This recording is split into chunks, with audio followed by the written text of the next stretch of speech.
I'm joined now by Executive Vice President and Provost Dr. Mark Thompson. Dr. Thompson, thank you for joining me. It's a pleasure. Thanks for inviting me. So, Dr. Thompson, you oversee a lot of areas in this university, but in your opinion, out of all the areas that you oversee, what area impacts students the most? Well, just for the record, I oversee academic affairs, so all of the academic programs, student affairs, public safety, our athletics and recreation programs, as well as our information services area. So obviously the one I think that impacts students the most would be the academic affairs piece, closely followed by student affairs piece. Why do you think events like the State of the QUnion are so important for the administrators and for the students?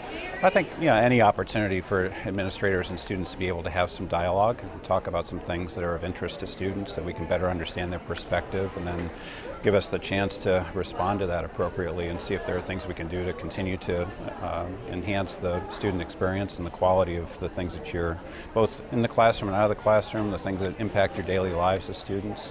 So I really appreciate it. Actually, I wish we did it more often than once a year, because I think that dialogue is very important. How have you seen the student leader population at Quinnipiac grow during your time here? And events like this probably play a huge role in that. Yeah, I think that's one of the things I have seen. It's been a positive over the years in terms of student leadership's desire to really be engaged, in this case, in a more public forum that really has the opportunity for that give and take and dialogue that I think is beneficial for everyone involved in our community. So I'm really pleased by those opportunities to interact.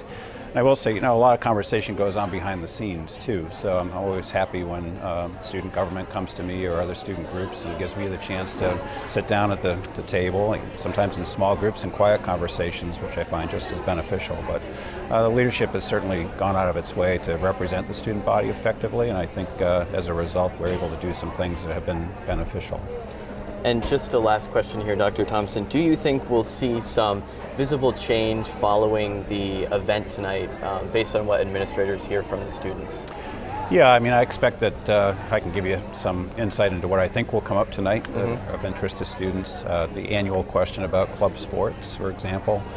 I do think that is on the horizon, so I see some movement there. I suspect that there'll be some concerns expressed about the recent power outages, which I think are unacceptable, quite frankly. So I would think that you would hear about what we're going to do in response to that in terms of maintenance-related issues and some of the things we need to do to make sure we have backup in place so that it doesn't occur again. So yeah, absolutely. I personally, and I know my colleagues do as well, we take the student voice very seriously. So I do expect you'll see some positive come out of the conversation tonight. Well, thank you so much for your time, Dr. Thompson. My pleasure. Anytime.